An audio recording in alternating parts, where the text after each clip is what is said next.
Hey friends, it's Robin. Welcome back to my channel. Today we are doing another recent reads. I am, as usual, quite behind on these, so we're playing a little bit of catch up, but I'm here to wrap them up anyways. This is a really good round of recent reads. I had 4 5-star books in this one, so there's a lot of good books in here. So first up is The Long Game by Elena Armas. This was the first book I've read by this author. I did not read The Spanish Love Deception, but when I saw this cover, I immediately had to pick it up. It is a grumpy romance, and opposites attract, soccer player, there's cats, there's a goat on the cover, and I absolutely loved it. Right at the beginning of the book, our heroine ends up going viral on social media after she attacks the mascot for the hockey team or soccer team where she works. Not hockey, soccer. The soccer team where she works. Her father is the owner of that soccer team. And when she goes viral, they end up sending her away in order to clean up the image because the soccer team that she works for sucks. And this is kind of the one big media thing that their soccer team is being covered about. And so she gets sent to, is it North Carolina? Something like that. And when she gets there, she is in the middle of nowhere in the forest. She is a city girl. And on top of that, she meets our very, very grumpy hero, who is an ex-professional soccer player who is kind of hiding out at this campground. And the two of them do not get along from the very beginning, and she learns that she is in the middle of nowhere to help coach a children's soccer team. It is a group of young girls, I think they're ages 6 to 10, and they're kind of this ragtag group of young girls playing soccer, and it is her job to turn the team around. And he is the coach, and the two of them have this very slow burn enemies to lovers romance.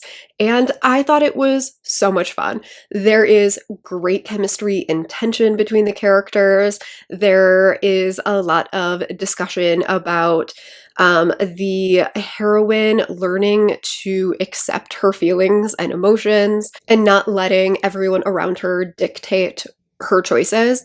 And then the hero, who is kind of coping with something that happened at the end of his career and figuring out the next step for him. And it was really, really fun. I loved the side characters. Children in books can be a little risky, I think, but the young girls in here were absolutely fantastic. They were a ton of fun. They read like children, but they still added to the story as side characters. There's some really great friendships in here. And overall, I just had a really, really good time. Then Thank You for Sharing by Rachel Brunia Katz. I gave 3 stars. This was a Jewish contemporary romance, and I'm literally blanking on what this book was about because it was quite forgettable, hence a 3-star rating. This was a childhood friends to enemies to lovers romance. The 2 main characters went to a Jewish summer camp, and something happened at that camp, and they ended up going their separate ways, and the heroine has kind of held a grudge against him for a very, very, very long time. And they end up meeting on an airplane. Turns out that they are working on the same project and forced together, and they have a second chance romance. And I thought there were some interesting things discussed in here, especially surrounding religion and race, but the relationship between the 2 characters did nothing for me, and I just could never get on board with the reason for their hesitation. The thing that the hero did as a child, I don't think deserved anywhere near the grudge that the heroine held.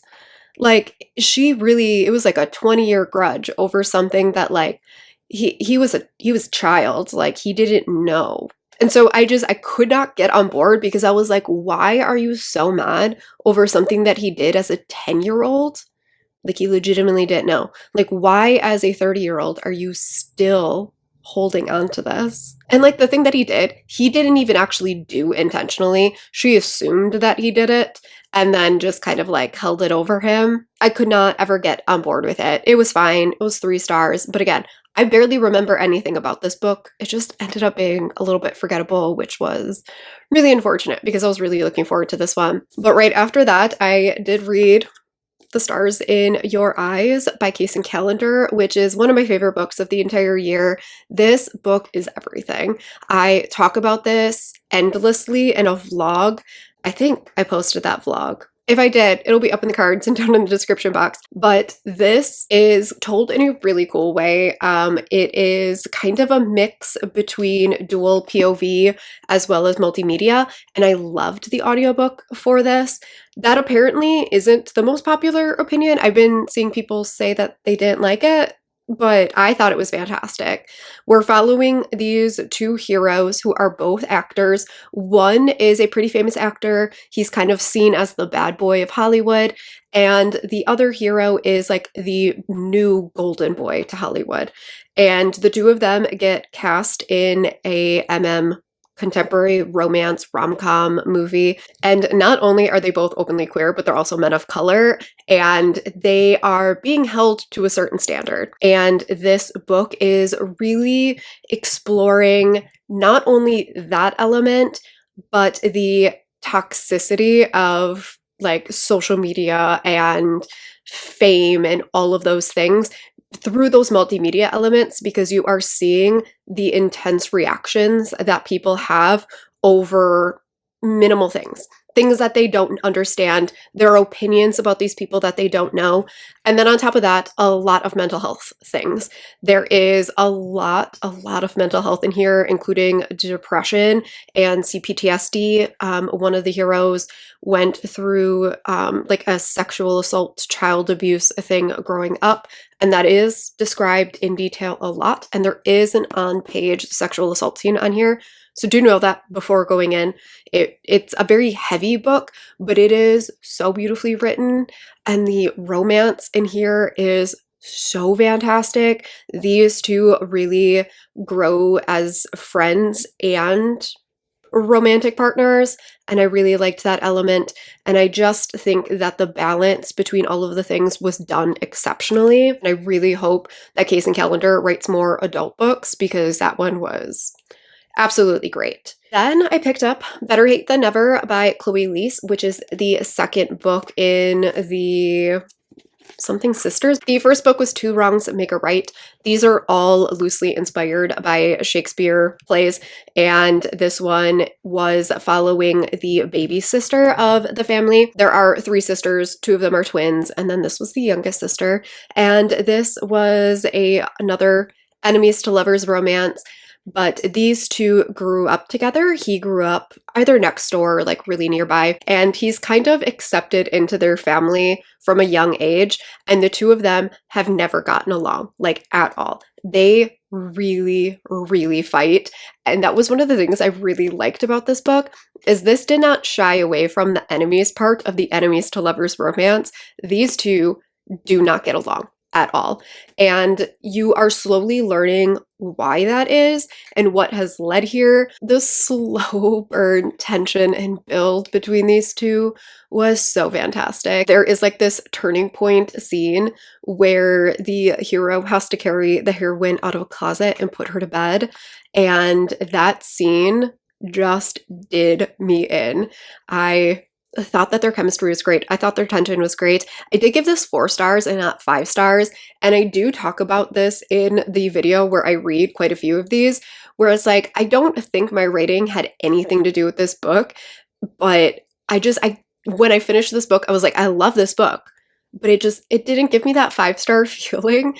And 5 stars to me is like, it's literally just a feeling. I finished that book and I'm like, that was a 5-star. And I didn't get that with this, but I have nothing bad to say about it. Like, there was nothing in this book where I was like, this is what held it back. I enjoyed the ending of this. It felt really realistic, which was one of my big complaints about Two Wrongs Make a Right, is I hated that third act breakup, and this did not have that. And so I really enjoyed this, and I'm looking forward to the final book. One of the most surprising books on this list was Love and Other Risky Business by Sarah Brenton. This was a book that I picked up on a whim from NetGalley because of some of the buzzwords that were in here. And this one is an opposites attract, best friends to lovers romance. And we are following a heroine who, prior to the beginning of the book, was in a committed relationship, and on her birthday came home and found her significant other cheating on her. And she ends up going out to drown her sorrows, and she meets our hero at a bar, and the two of them have this like epic night together and become best friends. And now it is a few years later, and they are still best friends, and it is her birthday, and every year it's a tradition for them to go out and have this like really epic night. But the hero has been in love with her for their entire friendship and just has never found a way to tell her his feelings. And he knows that she not only has some hesitation towards entering into another relationship, but has a lot of fear around risk taking. And he is a stuntman. And that is kind of the big thing keeping them apart, is that she does not want to be with somebody who takes a lot of risks and puts themselves in danger because of what happened to her parents. They died in a rock climbing accident, and so she lives a very safe life. Right at the beginning of the book, he ends up suffering an injury. He gets a concussion, and it is potentially career ending, and he is really, really struggling with that. And the heroine ends up staying with him to help him out, and so it is a forced proximity sort of caretaking thing as well. And it was just so good. I was a little worried because reviews were coming in and they were kind of lackluster, but I thought that this was, one, really steamy. The hero is bi, and the heroine, I think she was on the A spectrum, if I'm remembering correctly, and that entire discussion was done fantastically. And I just, it was so good. Their tension, I love friends to lovers. I think that when it is done well, is more satisfying to me than enemies to lovers. And in this case, it was done really well because you could see from the very beginning that there was attraction between these two and chemistry between these two, but there was like a legitimate thing keeping them at arm's length. And so I think it was done really well. I liked the like discussion about the hero like giving up his dream and what that means for him as a person. It was a fantastic romance, very, very sex positive, and book 2 is coming out very soon, and it is following the hero's sister who owns like an online sex shop, and I'm very excited for it. It's also holiday themed. Definitely the most disappointing though was The Stars Are on Our Side by Jennifer Hartman. I really, really loved both Lotus and Still Beating, and this takes place in that same world and is following characters that we met in those first 2 books. And I gave this 3 stars. I wasn't a very big fan of this. I think 3 stars, in all honesty, is a little bit generous. This book did too much. One, it was way too long. Those first 2 books are like 300-ish pages, and this was well over 400, I think, and it was too long, especially because this world is very, very heavy. There is so much on-page torture in this book, and assault and sexual assault and like trauma after trauma. And the author really, she threw in everything but the kitchen sink into this one, and it was too much. We're following a heroine who was kidnapped prior to Still Beating, so like well before the start of this book. And she survives this kidnapping and loses her significant other at this time and ends up having a child. And she is obviously suffering a lot of PTSD, and our 2 main characters are having a friends to lovers romance, and you can already see how convoluted this gets.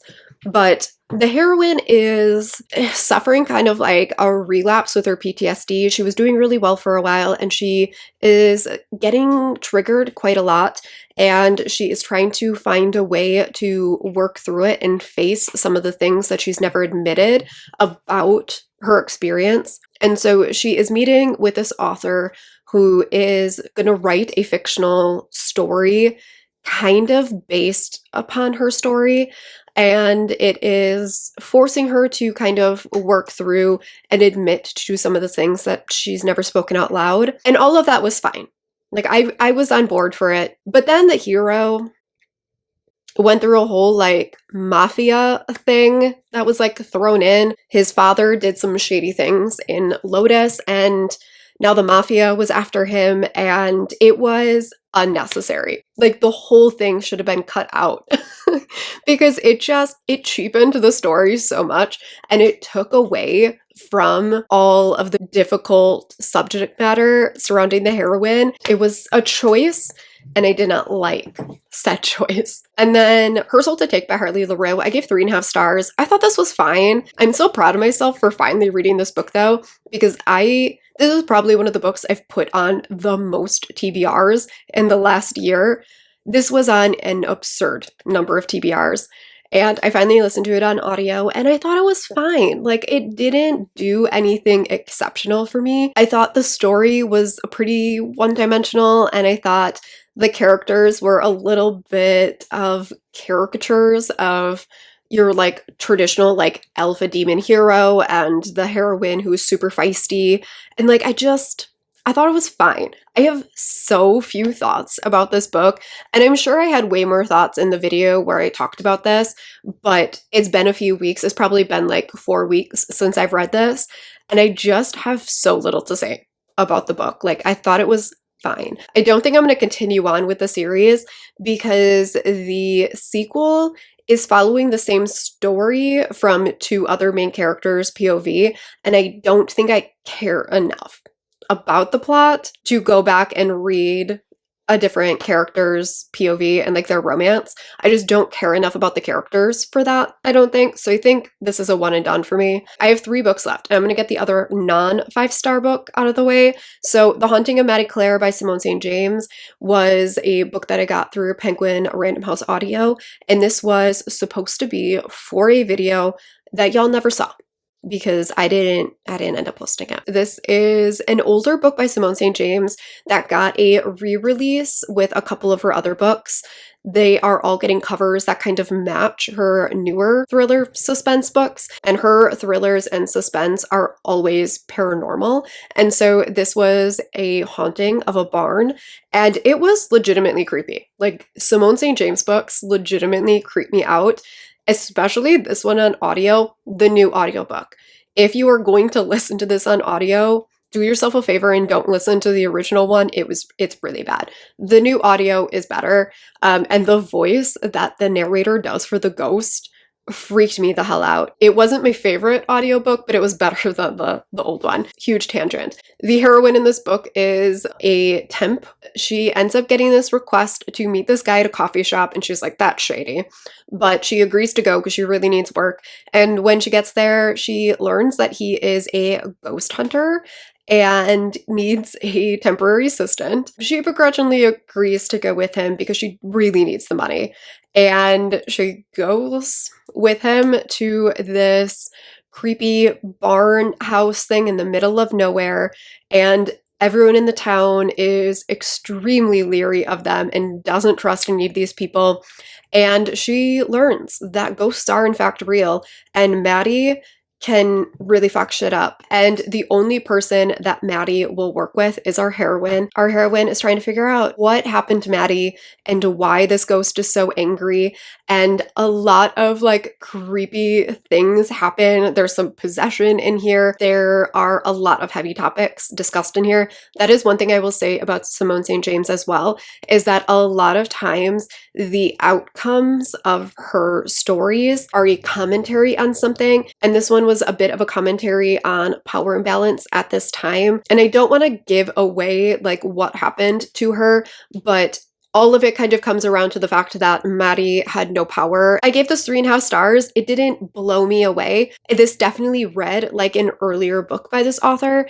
And I think that was part of it, is like her new books I love so much. And this just didn't quite live up to that. So it was good, just not my favorite. And then the last 2 books were both 5 stars, and they are both, again, favorites of the year. One Dark Window by Rachel Gillig. Another huge surprise. I had no expectations going to this book. I had this on my radar last year, didn't end up reading it. I was sure that this wasn't going to be for me. And then I put it back on my TBR because everybody was picking it up right before the sequel came out. And I was like, you know what? I'm interested. And I gave it 5 stars. This might be my favorite duology of all time. I don't even recognize myself, but this was so good. This was so good. We are following this really interesting world where there is some sort of spirit that lives in the woods, and this spirit granted magic to these people via cards, think tarot cards. And these cards give people the ability to use magic, but at a cost.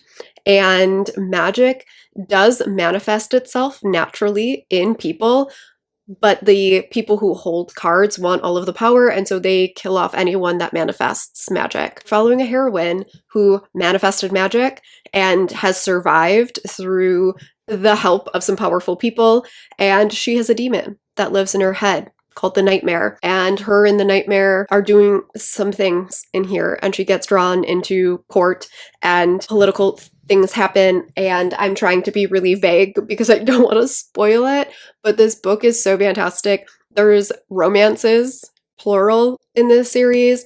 The political intrigue is done really well. I think the magical elements were a ton of fun. I'll talk about the sequel in the next version of these, but I loved it. I loved it a lot. And then the last book, the last 5-star, was The Unmaking of June Farrell by Adrienne Young, which is not a surprise. I've given so many Adrienne Young books 5 stars at this point, and I was talking to somebody about this over on Instagram. This type of story is not going to work for everyone. Adrienne Young's adult, magical, sort of fantasy, contemporary, romancy things. This is for a very specific audience because there's not a lot of driving force in Adrienne Young's books. They are very much so like slow, kind of meandering stories that surround this kind of abstract magical concept that isn't explained in any way, following this main character through whatever is happening in their story. Usually there's like a slight mystery element, and I love it. But if you do not like a slow, unexplained story, don't go into this one. We are following a heroine who believes that her family suffers from some sort of like memory degeneration, because all of the women in her family at a certain age start to hear voices or see things, and they slowly lose themselves to these images and eventually pass away. And so she has known her whole life that this was probably something that was going to happen to her. At the beginning of the book, you open up and she has just lost her grandmother, who like right before she passed away was dealing with a lot of these memory lapses, and she was constantly like in her own world. And the heroine has been showing symptoms for quite a while and has been hiding it from everyone. And now that her grandmother has passed away, she finally admits that this is happening, and she learns a secret about her family. And once she uncovers the secret about her family, the book really takes off from there. I don't want to tell you what that is because it's not in the synopsis. This book is not very long, and I think if you don't know, it has a bigger impact. Once all of that happens, she's trying to decide what to do with this knowledge and what her next step is going to be, and that is pretty much the story. Is this magical thing happens, and she is trying to figure out, what do I do now? What are my choices? Where do I go from here? And she has a romance. Again, I don't want to tell you anything more about that romance, because even telling you the tropes is spoilery. There is a slight mystery element on top of all of that. But if you really do like that like slow, very descriptive, loosely magical thing, I cannot recommend Adrienne Young books enough, because they are the exact type of fantasy that I love, and I think they're fantastic. That is going to be it for this round of recent reads. It was a really successful chunk of reading here. Unfortunately, the next round of recent reads is like half DNFs. I had a big success, and then October just like tanked for me halfway through. Let me know your thoughts on any of these, if you've read them or if you've added some to your TBR. Thank you all so much for watching, and I will see you in my next video. Bye.